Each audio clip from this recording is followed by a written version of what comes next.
Here is my early 1900s coated pool station. You gotta strike your hand against this to break the glass. I don't have any glass in it. Flip it open. That's where the glass would go.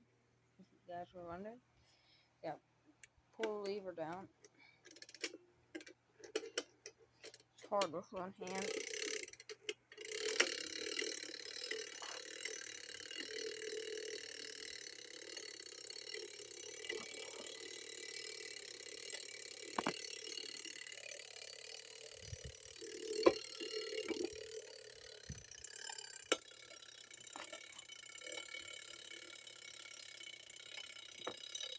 There you go.